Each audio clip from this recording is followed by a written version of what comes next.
This is a handgun, and the bullet it fires can harm or kill you. But you already knew that, didn't you? People who use handguns know the precautions for not causing injury to themselves or to others. This person's been trained on how to use a handgun safely.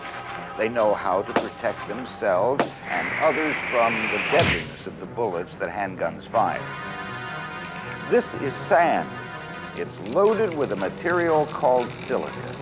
It can kill you just as dead as a bullet. A bullet isn't very big and it does its deadly damage quickly. The material in sand, silica, is even smaller, and unlike the quickness of a bullet, its harmful effects may take years. Silica can be found in a majority of concrete and masonry products. Silica in construction materials, or silica in the rocks and the crust of the earth, is harmless if not fractured. It's only when the silica crystals are broken down into dust-sized particles that can be breathed into your lungs that silica becomes deadly. But the respirable particles in silica dust are toxic. Your body's natural defenses can't work on them. When these tiny particles get into your lungs, they stay there, and things begin to happen in your lungs. That's the problem. That's how silicosis develops. The tissue in your lungs reacts to the trapped particles and becomes inflamed. Fibers grow around them, and little lumps called nodules form. Your lung tissue is becoming scarred. This condition is what is referred to as silicosis. With lungs that can't expand as well as they should, and with less air sacs in your lungs, it gets harder and harder for your body to receive the oxygen it needs.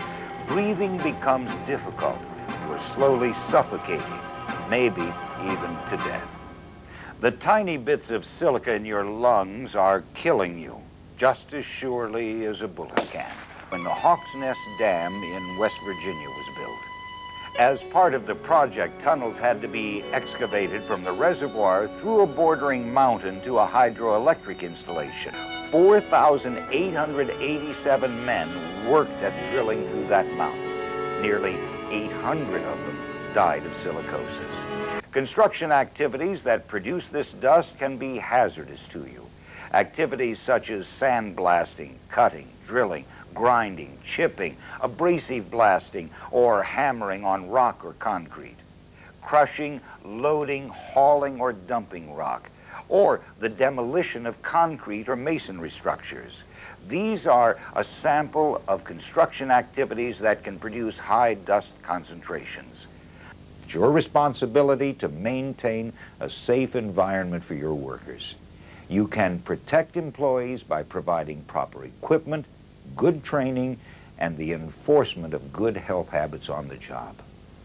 Remember, silicosis can't be cured, but by monitoring your work site and enacting preventive controls, you can be assured that you won't be exposing your workers to this deadly disease.